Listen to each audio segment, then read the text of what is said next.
কোন ব্যক্তি যদি জামাত সহকারে সালাত আদায় করে একটি হাদিসে 25 গুণ এবং আরো একটি হাদিসে 27 গুণ বেশি নেকি পাবে কথা আল্লাহ সুবহানাহু বলেছেন। একই নামাজ কোন ব্যক্তি যদি মসজিদে এসে সালাত আদায় করে জামাতের সঙ্গে তাহলে 27 গুণ বেশি আর একটা হাদিস আছে 25 গুণ বেশি সে নেকি পাবে। এজন্য আমাদের উচিত হবে যে যখনই আমরা মসজিদের মধ্যে প্রবেশ করব যতক্ষণ পর্যন্ত আমরা 2 রাকাত সালাত আদায় না করব ততক্ষণ পর্যন্ত আমরা মসজিদের মধ্যে বসবো না। অনেক জায়গাতে যেমন লেখা থাকে যে সুন্নাত থেকে নামাজ পড়ুন বা সুন্নাত থেকে সালাত আদায় করুন, অনেক ওলামা এর বিরোধিতা করেছেন।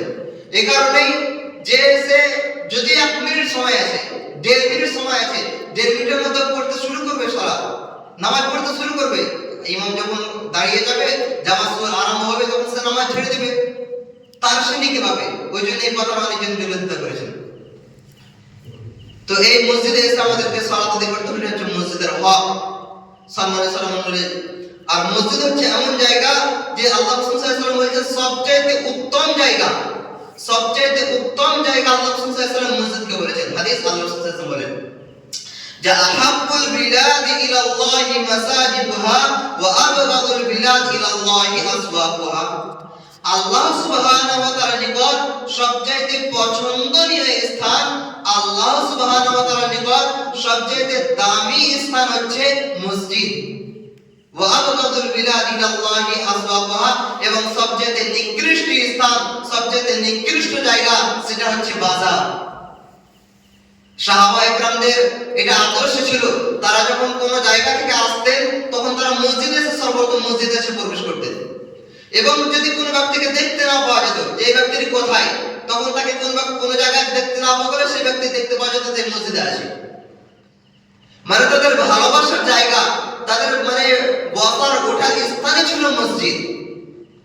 কিন্তু এখন বর্তমান সময়ে আমাদের যদি কোনো ব্যক্তিকে দেখতে না পাওয়া যায় মসজিদে নয়, যত তাড়াতাড়ি পাওয়া যায় মসজিদ থেকে আমাদেরকে বের হতে হবে, বাজারে মানুষকে পাওয়া যাবে। কিন্তু সাহাবা একরামদের আদর্শ ছিল এটা যে তাদের মসজিদের সঙ্গে দিলকে তারা লাগিয়ে রাখতেন, মসজিদের সঙ্গে সম্পর্ক বাড়াতেন। আমাদের উচিত হবে যে মসজিদের সঙ্গে বেশি বেশি করে সম্পর্ক তৈরি করা, যে একটি সালাতের পরে আর একটি সালাতের জন্য অপেক্ষা করা যে কখন আমি মসজিদের মধ্যে প্রবেশ করব। আর মসজিদ হচ্ছে এমন একটি জায়গা, আপনি সত্যি যদি অনুধাবন করতে পারেন, মসজিদ হচ্ছে এমন একটি জায়গা যদিও মসজিদ টাটির হয় খারাপও যদি হয়, মসজিদ হচ্ছে এমন একটি জায়গা যে সবচেয়ে বেশি শান্তি আপনি মসজিদের মধ্যে পাবেন। আপনি যেখানেই থাকুন না কেন আপনি মসজিদে আসুন, মসজিদে এসে 2 রাকাত সালাত আদায় করে বসুন, দেখুন মনের মধ্যে যে শান্তি আসবে ওই শান্তি বাজারে বসে পাওয়া যায় না, ওই শান্তি কোনো দোকানে বসে পাওয়া যায় না, ওই শান্তি শুধুই মাত্র মসজিদের মধ্যে পাওয়া যায়। তো মসজিদ হচ্ছে এতটাই শান্তির জায়গা। ওই জন্য প্রিয় জিনিস আল্লাহ সুবহানাহু ওয়া তাআলা বলেন সবচেয়ে উত্তম জিনিস আহাব্বুল বিলাদ, সবচেয়ে উত্তম স্থান হচ্ছে মসজিদ। আর কোন ব্যক্তি যদি মসজিদের সঙ্গে সম্পর্ক বাড়িয়ে দেয়, কোন ব্যক্তি যদি মসজিদের সঙ্গে তার দিল লাগিয়ে দেয়, একটি নামাজের পরে আরো এক নামাজের যদি অপেক্ষা করতে থাকে, জোহরের নামাজের পরে আসরের নামাজের জন্য কোন ব্যক্তি যদি অপেক্ষা করে যে আসরের সময় কখন হবে আমি নামাজ পড়তে যাব, আসরের পরে মাগরিবের জন্য অপেক্ষা করে যে মাগরিবের সময় কখন হবে আমি নামাজ পড়তে যাব, এই ব্যক্তিত্বের জন্য রয়েছে আল্লাহ রাসূল সাল্লাল্লাহু আলাইহি ওয়াসাল্লাম বলেছেন একটি বিশাল ফজিলত এই ব্যক্তির জন্য রয়েছে। হাদিস আল্লাহ রাসূল সাল্লাল্লাহু আলাইহি ওয়াসাল্লাম বলেছেন যে সাবাকুন ইউদিল্লুকুম ইয়াওমা লা দিল্লা ইল্লা দিল্লুহু ইমামুন আদিলুন ওয়া শাবুন নাশা ফি ইবাদাতিল্লাহ ওয়া রাজুলুন কলবুহু মুআল্লাকুন বিল মাসাজিদ। এই হাদিস আল্লাহ রাসূল বলেছেন যে 7 শ্রেণীর ব্যক্তি কিয়ামতের মাঠে আল্লাহ তাআলা আরশের ছায়া পাবে, যে দিন আল্লাহ তাআলার ছায়া ছাড়া আর কোনো ছায়া থাকবে না, যে দিন মানুষ তার নিজের শরীরের ঘামের মধ্যে হাবুডুবু খাবে, যে দিন পৃথিবীর কোনো এসি থাকবে না, যে দিন পৃথিবীর কোনো কুলার থাকবে না, যে দিন কোনো ফ্যান থাকবে না, লাইট থাকবে না, মানুষ গরমের মধ্যে এত বেশি গরম এবং এত বেশি কষ্ট হবে যে নিজের ঘামের মধ্যে মানুষ হাবুডুবু খাবে। সেই দিন একটি পৃথিবীর সমস্ত এসির চাইতে উত্তম এসি, পৃথিবীর সমস্ত ফ্যানের চাইতে উত্তম, পৃথিবীর সমস্ত এয়ার কন্ডিশনার চাইতে উত্তম হচ্ছে আল্লাহ সুবহানাহু ওয়া তাআলা সেদিন আরশের ছায়া। আর এই আরশের ছায়া পাবে কারা? আল্লাহ রাসূল সাল্লাল্লাহু আলাইহি ওয়াসাল্লাম বলেছেন ওয়ারাজুলুন কলবুহু মুআল্লাকুন বিল মাসাজিদ, যে ওই ব্যক্তি পাবে যে ব্যক্তি তার নিজের অন্তরকে, তার নিজের দিলকে, তার নিজের হার্টকে মসজিদের সঙ্গে সম্পর্ক করে নিয়েছে, মসজিদের সঙ্গে সম্পর্ক লাগিয়ে রেখেছে, এই ব্যক্তির পাবে। ওই জন্য মসজিদের সঙ্গে সম্পর্ক আমাদের বিশেষভাবে করা উচিত। মসজিদের সঙ্গে সম্পর্ক করলে আত্মা প্রশান্তি পায়, মসজিদের সঙ্গে সম্পর্ক করলে মন শান্তি আসে, মসজিদের সঙ্গে সম্পর্ক বাড়ালে আমাদের মনের মধ্যে তৃপ্তি জাগে। মসজিদ হচ্ছে এটা একটা স্থান যে পৃথিবীর সকল জায়গার চাইতে উত্তম, পৃথিবীর সকল জায়গার শান্তির জায়গা থাকে, সবচেয়ে শান্তির জায়গা হচ্ছে মসজিদ। কিন্তু আজকে আমরা মসজিদ থেকে দূরে। কোন মানুষকে যদি দেখা যায় চলো ভাই নামাজ পড়তে মসজিদে, তাহলে সে সবচেয়ে মনে হয় কি খারাপ কাজ তাকে বলা হলো, সবচেয়ে কঠিন কাজ তার মধ্যে এটা হলো যে মসজিদে যাওয়া যাবে না, সব জায়গায় যাওয়া যাবে, মসজিদে যাওয়া যাবে। আর মসজিদে এবার আসি কোন কোন জিনিস না জায়েজ, কোন কোন জিনিস করা জায়েজ নয় মসজিদের মধ্যে। এর সম্পর্কে যদি দেখতে যাই, আল্লাহ রাসূল সাল্লাল্লাহু আলাইহি ওয়াসাল্লাম হাদিসের মধ্যে বলেছেন, হাদিস আল্লাহ রাসূল সাল্লাল্লাহু আলাইহি ওয়াসাল্লাম বলেন মান সামি'a রাজুলান আই ইয়ানশুদা দাল্লাতান ফিল মসজিদ ফালইয়াকুল লা রাদ্দাহু আল্লাহু আলাইহি। আল্লাহ রাসূল বলেছেন যে তোমাদের মধ্যে কোন ব্যক্তি যদি শুনে, তোমাদের মধ্যে কোন ব্যক্তি যদি দেখে যে মসজিদের মধ্যে কোন হারানো জিনিসের এলান করা হচ্ছে, মসজিদের মধ্যে কোন হারানো জিনিসের বিজ্ঞপ্তি ছড়ানো হচ্ছে, তাহলে সে যেন এই বদদুয়া করে লা রাদ্দাহু আল্লাহু আলাইহি, আল্লাহ তাআলা তার জন্য এই জিনিসটি না ফিরে দেয়।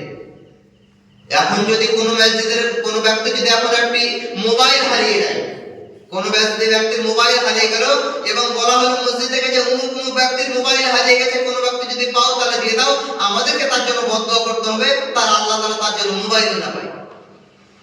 কারণ আল্লাহ রাসূল সাল্লাল্লাহু আলাইহি ওয়াসাল্লাম কারণ তাই হাদিসের শেষ অংশে বলেছেন যে ফাইনাল মাসাজিদ লাম তুবনা লিহাদা, মসজিদ এই জন্য তৈরি করা হয়নি যেখানে হারানো বিজ্ঞপ্তি দেওয়া হবে, মসজিদ এই জন্য তৈরি করা হয়নি যেখানে ব্যবসা বাণিজ্য করা হবে। মসজিদ হচ্ছে ওয়া আন্নাল মাসাজিদ লিল্লাহ, শুধুই মাত্র আল্লাহ সুবহানাহু ওয়া তাআলার ইবাদতের জন্য। ওই জন্য কোন হারানো বিজ্ঞপ্তি মসজিদের মধ্যে দেওয়া উচিত নয়, কোন হারানো বিজ্ঞপ্তি মসজিদের মধ্যে দেওয়া যাবে না। কোন ব্যক্তি যদি একটি টুপিও যদি হারিয়ে যায় এবং মসজিদের মধ্যে বলা হয় যে একজন ব্যক্তি টুপি হারিয়ে গেছে কেউ বেঁধে দিয়ে দেবেন, তার জন্য বদদুয়া করতে হবে লা রাদ্দাহু আল্লাহু আলাইহি, আল্লাহ তাআলা তার জন্য টুপি না পায়। এই হচ্ছে মসজিদ, কতটা গুরুত্বপূর্ণ একটি জায়গা। এবং হাদিসের মধ্যে আল্লাহ রাসূল সাল্লাল্লাহু আলাইহি ওয়াসাল্লাম বলেছেন মসজিদ হচ্ছে এমন একটি জায়গা যেখানে কেনাবেচা করতে, তিজারাত ব্যবসা বাণিজ্য করতে মসজিদের মধ্যে নিষেধ করা হয়েছে। অনেক জায়গাতে দেখা যায় যে মসজিদের মধ্যে ডাক করে, আমাদের এই এলাকায় দেখা যায় না, কিন্তু মুর্শিদাবাদের বহু এলাকা আমরা দেখেছি যে মসজিদের ভিতরে মুরগি ডাক করে, বহু জিনিস তারা মসজিদের ভিতরে ডাক করতে শুরু করে। না জায়েজ, একদম উচিত না। মসজিদের জন্য তৈরি করা হয়নি যে মসজিদের মধ্যে ডাক করা হবে। মসজিদ হচ্ছে এমন একটি জায়গা যেখানে শুধুই মাত্র ইবাদত এবং ইবাদত সম্পর্কিত কাজ ছাড়া আর কোনো কাজ করা যাবে না। মসজিদের মধ্যে কোনো দুনিয়াবি গল্প করা যাবে না।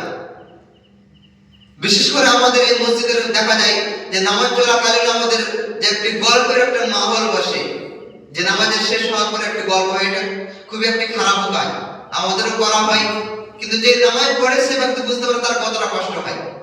নামাজ হচ্ছে এমন একটি জিনিস, আপনার মধ্যে যদি কেউ একটি কাটলে একটি ফোটাও মারে, আপনার নামাজের জন্য আপনার কানে আপনি বেশি শুনতে হবে। নামাজ হচ্ছে একটি জিনিস, ওই জন্য নামাজের মধ্যে কোনো ধরনের একটি দিক পাশ থেকে আওয়াজ আসে, ওই আওয়াজের আগে বেশি কানে বেশি কাজ করবে। ওই জন্য মসজিদের মধ্যে দুনিয়াবি গল্প, মসজিদের মধ্যে কোনো রকম গল্প করা যাবে না ভাই। এটা একটা মসজিদ, দুনিয়াবি গল্প তো দূর। মসজিদের মধ্যে বলা হয় কোনো ব্যক্তি যদি নামাজ পড়ে তাহলে সে নামাজের সামনে কোরআন পড়াতে যায় না। তার দুনিয়াবি কথা এবং দুনিয়াবি কাজকর্ম, দুনিয়াবি আলোচনা করা হয় করে।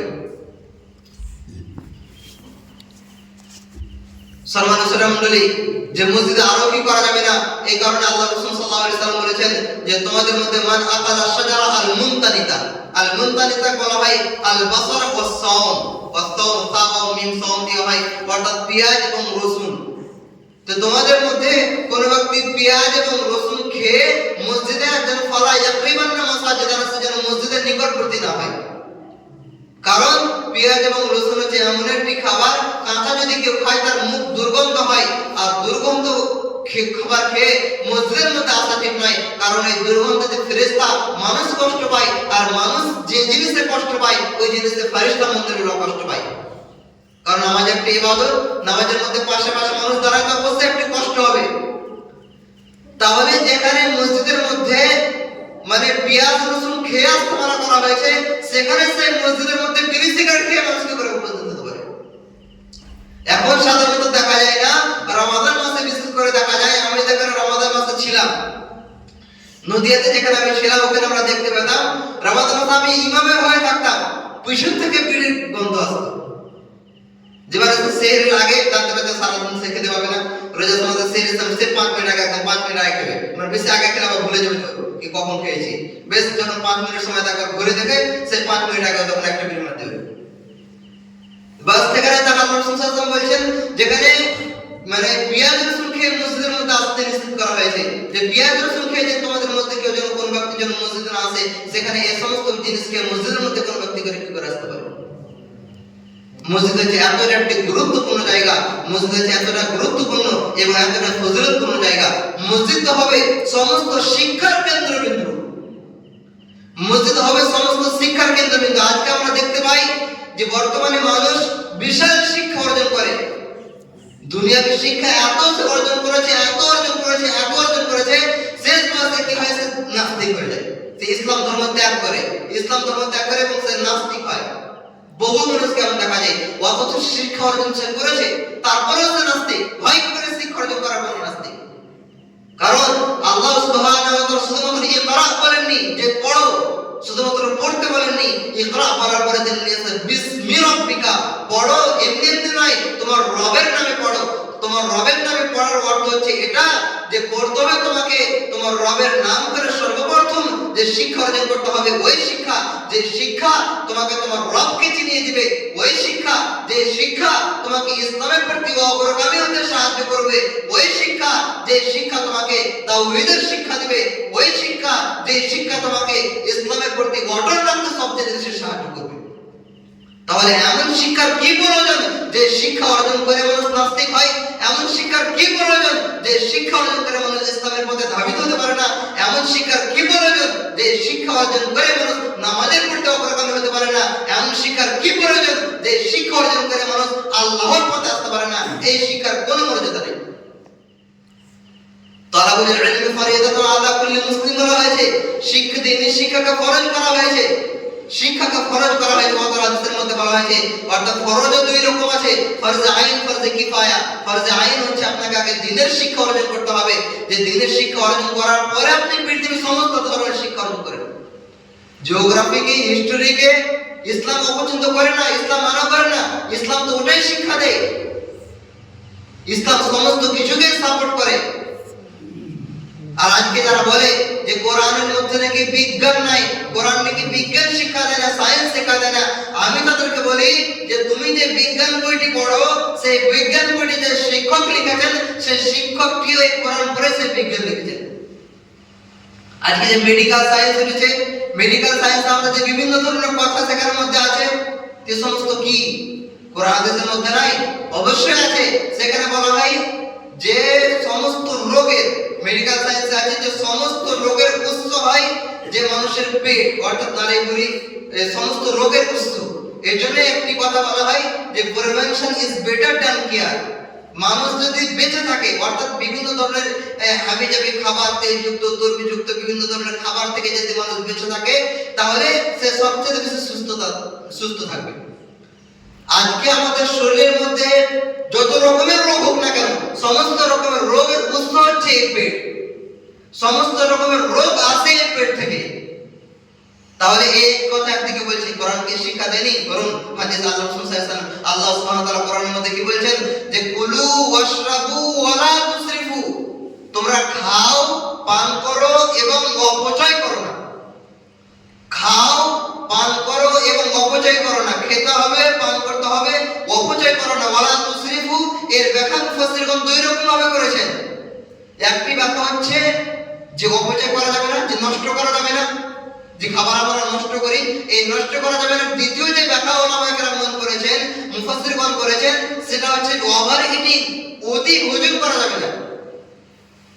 অর্থাৎ কোরআন থেকে বোঝা গেল যে অতি ভোজন করতে আল্লাহ সুবহানাহু ওয়া তাআলা নিষেধ করেছেন। আর সায়েন্স বলছে অতি ভোজন যদি মানুষ করে, অতিরিক্ত যদি মানুষ খায়, তাহলে তার পেট খারাপ হবে।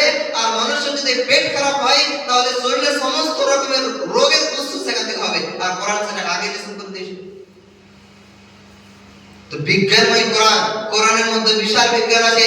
এই কথাও এরকম ভাবে আল্লাহ রাসূল সাল্লাল্লাহু আলাইহি ওয়াসাল্লাম প্রতিনিয়ত বলেছেন যে তোমার আদম সন্তান মানুষ খাবে, তো পেটের 3 ভাগ করে না, তোমরা 3 ভাগের মধ্যে 1 ভাগ খাও, এবং 1 ভাগ পানির জন্য 1 ভাগ খালি রাখো। কারণ 1 ভাগ যদি তোমার খালি থাকে, তাহলে তুমি সুস্থ থাকবা। আর যদি তুমি সুস্থ থাকো, তোমার শরীরের মধ্যে কোনো রোগ হবে না। অর্থাৎ সেখানে অতি ভোজনটাকে নিষেধ করা হয়েছে, যেটা কি বিজ্ঞানও বলে। তো কোরআন বিজ্ঞানময় কোরআন, কোরআনের মধ্যে, হাদিসের মধ্যে, দ্বীনি শিক্ষার মধ্যেও রয়েছে বিজ্ঞান, যদি আমরা সেটাকে বলি।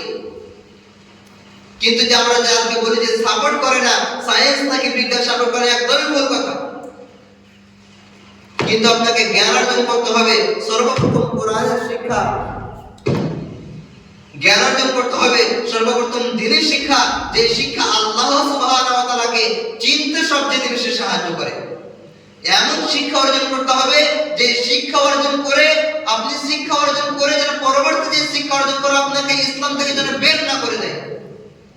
প্রথমে ওই শিক্ষা আমাদেরকে অর্জন করে নিতে হবে। তার জন্য এর জন্য মসজিদ হচ্ছে, মক্তব হচ্ছে ইসলামী শিক্ষার কেন্দ্রবিন্দু। আজকে যেটা আমরা মক্তবকে সবচেয়ে বেশি অবহেলিত শিক্ষা জায়গা করে রেখেছি। বর্তমানে আমাদের পশ্চিম বাংলায় সরকারি স্কুল আর মসজিদের মক্তবের অবস্থা একই। এর জন্য দায়ী হচ্ছে আমরা। কারণ আমরা অনেক শিক্ষাকে দাম দিয়েছি, কিন্তু আমরা আরবের শিক্ষাকে দাম দিই না। কোরআনের শিক্ষাকে আজকে আমরা দাম দিই। যে ফিরিস শিক্ষা কি? ফিরিস শিক্ষা না তো কোরআন। আজকে যদি এই মক্তবে আমার উচিত, আমি এই কথা বলি যে মক্তবে উচিত, মক্তবে যে সমস্ত ছাত্ররা পড়তে আসে তাদের একটু টাকা না, মাসিক তাদেরকে একটু টাকা না হবে। তাদের যদি একটু টাকা না হয়, ওই যে ছেলেটি বলছে স্কুল যাচ্ছে কিন্তু সে মসজিদ আসতে চায় না, মক্তবে আসতে চায় না, তার মা তাকে কিছু বলবে না, বাবা কিছু বলবে না। কেন কিছু বলবে না? সে জানবে ফ্রি, তোমার ইচ্ছা হলে যাও, না ইচ্ছা হলে তুমি বইকাল বেলা ঘুরে বেড়াও। আর তখন যখন মসজিদের মধ্যে 100 টাকা লাগবে, তখন সে তার মাথাকে লাভ মেরে তারা যাক 100 টাকা তোকে দিচ্ছে, মসজিদে যাবে না কেন? আমরা দাম দিই ইসলামী শিক্ষা, কোরআনের শিক্ষা আমরা দামই দিই, মর্যাদাই করিনি। ওই জন্য আজকে আমাদের কোরআনের শিক্ষা এত প্রয়োজন। ফ্রি শিক্ষা কোরআন কেন? কোরআন আমরা ফ্রি পড়তে পড়তে এত ফ্রি করে দিয়েছি যে শিক্ষার দামই থাকে না।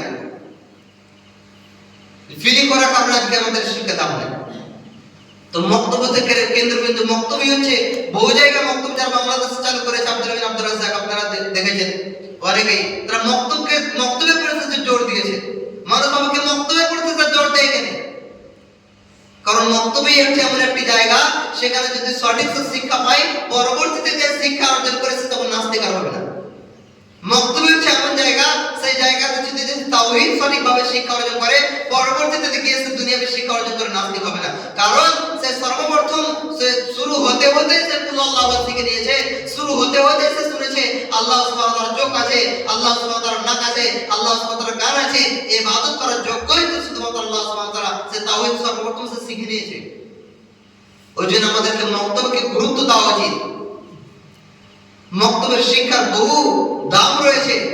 একটি বাচ্চা ছেলে তার ব্রেন অবশ্যই বিশাল তীক্ষ্ণতা। আজকে আমরা হিফজের ব্যবস্থা করি, হিফজ পড়তে হবে কখন? কম বয়সে, অর্থাৎ ছোটবেলায় হিফজ পড়তে করি। কেন হিফজ ছোটবেলায় কেন? কারণ হচ্ছে এটা যে মানুষ যখন ছোট থাকে তখন তার ব্রেন তীক্ষ্ণ থাকে মুখস্থর দিক দিয়ে, সে তখন মুখস্থ বেশি করতে পারে। আস্তে আস্তে যখন মানুষের বয়স হয়, সে তখন মুখস্থ কম করতে পারে কিন্তু বুঝতে পারে বেশি। ওই জন্য সর্বপ্রথম হিফজ বলা হয়। আরবি শিক্ষার যে লেভেল, সেটা হচ্ছে সর্বপ্রথম হিফজ করে নাও, তারপরে সে জিনিস শিক্ষা অর্জন করতে যায় এবং সে তার সাথে তখন ভর্তি হয়। এবং তার সাথে জিনিস বোঝার নাম বোঝার, যদি আরবি গ্রামার বুঝতে যাওয়া যায়, তো 15-16 বছর আগে যদি 11 বছর বয়সে তাকে আনন্দ করে দেওয়া হয়, সে কোনোদিন বুঝতে পারবে না। কারণ তার এটা বোঝার বয়স নয়, তার ওটা মুখস্থ করার বয়স। সে পুরো বই মুখস্থ করে নিতে পারবে কিন্তু সে বুঝতে পারবে না। তো তার ব্রেন তখন তীক্ষ্ণ থাকে। আর সেই ব্রেনে যখন সে বুঝে যাবে যে তাওহীদ কি, সেই ব্রেনে যখন সে বুঝে যাবে আল্লাহ তাআলার একাত্মবাদ কি, সেই ব্রেনে যখন সে বুঝে যাবে যে তাওহীদ কাকে বলে, কুল আল্লাহুর অর্থ কি, নামাজ পড়তে কোন কোন সূরাগুলো লাগে, পাঁচ ওয়াক্ত নামাজে কোন কোন সূরাগুলো বলতে হয়, কোন নামাজে কোন জায়গাতে গিয়ে কি কি দোয়াগুলো পড়তে হয়, সে তখন সে বুঝে যাবে। তখন পরবর্তীতে যখন শিক্ষা অর্জন করবে তাকে তখন আর দুনিয়াতে শিক্ষার কষ্ট মনে হবে না। তাকে যতই শিক্ষা দেওয়া হোক সে তখন এই জায়গাতে অটল থেকে শিক্ষা অর্জন করবে, কারণ সে তার ভিত খুব মজবুত ভাবে তৈরি হয়েছে, তার মক্তব খুব মজবুত ভাবে তৈরি হয়েছে। আর এই ভিতকে কিভাবে তৈরি করা যায়? আমরা জানি কোন বিল্ডিং যদি 5 তলা তুলতে হয় তাহলে 5 তলা করার পর 4 তলা করার পরে আপনি যদি ভাবেন যে এটাকে 5 তলা করব, 2 তলা করার পরে যদি হবে 5 তলা করব, তাহলে হবে না। আপনাকে যদি 5 তলা তুলতে হয় তাহলে তাকে ভিতেই তাকে শুরু করতে হবে। ভিতটাকে এমন করে মজবুত করতে হবে যে ভিতর উপরে যেন 5 তলা বিল্ডিংটি যেন টিকে থাকতে পারে। সেই নীতিও আমাদের সন্তানদের করতে হবে, আমাদের শিশুদের করতে হবে। আর সেটা হবে শুধুমাত্র মক্তবের দ্বারা। ওই জন্য উচিত সমস্ত মক্তবে বিশেষ করে আলাদাভাবে টাকা দেওয়া, যেন সেই শিক্ষাটার একটা দাম থাকে। আর টাকা না নেওয়ার কারণে সেই শিক্ষাটার কোনো দাম নেই। এবং সে যদি টাকা না দেয় তাহলে সেখানে একটা রেজিস্ট্রেশন হবে যে কে কখন আসছে না, তার একটা হাজিরি হবে না, হাজিরি হয় না কিছু হয়, কোনো দাম থাকে না। এই দাম কম করতে করতে করতে করতে করতে করতে কোরআন একদম হয়েছে বিল্লাহ, কোরআন হচ্ছে একদম ফ্রি শিক্ষা। ফ্রি শিক্ষা কি না, তো কোরআন। কোরআন এতটা কম নাই। কোন ব্যক্তি যদি, কোন ছাত্র যদি কোরআন মুখস্থ করে না যায়, কোন ব্যক্তি যদি, কোন ছাত্র যদি কোরআন মুখস্থ করে নাই, তাহলে তার ব্রেন প্রশস্ত হয়ে যায়, ব্রেন বড় হয়ে যায়। আমাদের শিক্ষকরা বলতেন যে হাফিজদের তার ব্রেন পরবর্তীতে কিভাবে তীক্ষ্ণ হয়, মানে খুব কম পড়ে তারা বেশি মুখস্থ করতে পারে, কারণ তারা শুরুতে কোরআন ইউজ করেছে এবং তারা বুঝতেও পারে বেশি। এই জন্য তাদের ব্রেন প্রশস্ত হয়েছে। কোরআন হচ্ছে এমন একটি জিনিস যেটা পড়লে ব্রেন প্রশস্ত হয়। কোরআন হচ্ছে এমন একটি জিনিস যেটা পড়লে মানুষের ব্রেন বড় হয়ে যায়। এই জন্য আমাদের সন্তানদের উচিত তাদেরকে হিফজ করানো, কোরআন হিফজ করানো। আপনি কোরআন হিফজ করার পরে যদি তাকে বিভিন্ন শিক্ষাতে তাকে দান করেন, বিভিন্ন শিক্ষায় তাকে যাবে, যেই শিক্ষাতে যাবে সেই শিক্ষাতে সঠিকভাবে উত্তীর্ণ হবে যদি সে সঠিকভাবে মেহনত করে। কারণ তার ব্রেনটা হবে প্রশস্ত, তার ব্রেনটা এখন বড় হয়ে গেছে, খুলে গেছে কোরআন মুখস্থ হওয়ার কারণে। কোরআনের রয়েছে শান্তি, মনের মধ্যে শান্তি নাই, ডিপ্রেশনের মধ্যে মানুষ আছে, তা শান্তি পাবে কোথায়? শান্তি মানুষ খুঁজে বেড়ায়, এখানে যায় ওখানে যায়, বিভিন্ন রকম গান শুনে। একবার তো আসেন কানে একটা হেডফোন লাগাই কোরআনের একটা সূরা রামচারিত কথা শুনে দেখুন মনের মধ্যে কত শান্তি আসবে। আর কোরআনের মধ্যে শান্তি তো রয়েছে শুধুমাত্র কোরআনের মধ্যে। দলিল আল্লাহ সুবহানাহু ওয়া তাআলা বলেছেন আলা বিযিকরিল্লাহ তাতমাইন্নুল কুলুব, অন্তরের প্রশান্তি, মনের শান্তি তো রয়েছে কোরআনের মধ্যে। গানে আবার শান্তি কোথায়? সেখানে তার অশান্তি হয়, দুঃখে আরো দুঃখী বাড়ে, দুঃখিত আরবে দুঃখে আরো বেশি মানুষ দুঃখিত হয়। তো আমাদেরকে কোরআন শিক্ষার প্রতি অগ্রগামী হতে হবে। কোরআন শিক্ষার বিশাল মর্যাদা রয়েছে, যে কোরআন শিখবে, যে হাফেজ তৈরি হবে, তারও বিশাল মর্যাদা রয়েছে। শুধু তারই নয়, সেই পিতামাতা যে কোরআন শিক্ষা অর্জন করবে, যে ছেলেকে হাফেজ করাবে, সেই পিতামাতার কথা আল্লাহ সুবহানাহু ওয়া তাআলা বলেছেন তাদের মাথায় তাজ পড়ানো হবে, তাদের একটি বরকতময় এবং তাদের একটি বিশাল ফজিলত রয়েছে। শুধু কি তাই, তার যেমন ফজিলত, তার পিতামাতা যেমন ফজিলত, তার শিক্ষক মণ্ডলীর একটি বিশাল ফজিলত রয়েছে, যারা তাকে কোরআন শিক্ষার প্রতি বিশাল তারা জোর দিয়েছে। হাদিস আল্লাহ রাসূল সাল্লাল্লাহু আলাইহি ওয়াসাল্লাম বলেছেন মান তাআল্লামা খায়রুকুম মান তাআল্লামাল কুরআন ওয়া আল্লামা, তোমাদের মধ্যে সেই ব্যক্তি সর্বোত্তম যে নিজে কোরআন শিখে এবং অপরকে শিক্ষাদান করে। তো কোরআনকে এত কম ভাবে নেওয়া উচিত নয় আমাদের। আজকে আমরা কোরআনকে অনুধাবন করি না, কোরআন পড়ার কে সময় আছে না। মানে ঘর একটি আছে, ঘরের সৌন্দর্য আলমারি থাকবে, আলমারির উপরে একটি কোরআন থাকবে, বাস বেশ সৌন্দর্য। মানে ঘরের সৌন্দর্য আমরা মানিয়ে নিয়েছি কোরআনকে। কোরআন ঘরের সৌন্দর্য নয়, কোরআন হচ্ছে মনের সৌন্দর্য। আমাদেরকে মনে রাখতে হবে আল্লাহ সুবহানাহু ওয়া তাআলা যে রাতে কোরআন অবতীর্ণ করেছেন, সেই রাত সমস্ত রাতের চাইতে উত্তম। দলিল আল্লাহ সুবহানাহু ওয়া তাআলা বলেছেন যে কি বলেছেন, ইন্না আনজালনাহু ফি লাইলাতুল কদর, লাইলাতুল কদরি খায়রুম মিন আলফি শাহর। কোরআন অবতীর্ণ করেছেন আল্লাহ তাআলা লাইলাতুল কদরে, তো লাইলাতুল কদর হাজার মাস অপেক্ষা উত্তম। যে মাস আল্লাহ তাআলা কোরআন অবতীর্ণ করেছেন, সেই মাস সমস্ত মাসের চাইতে উত্তম রমাদান মাস।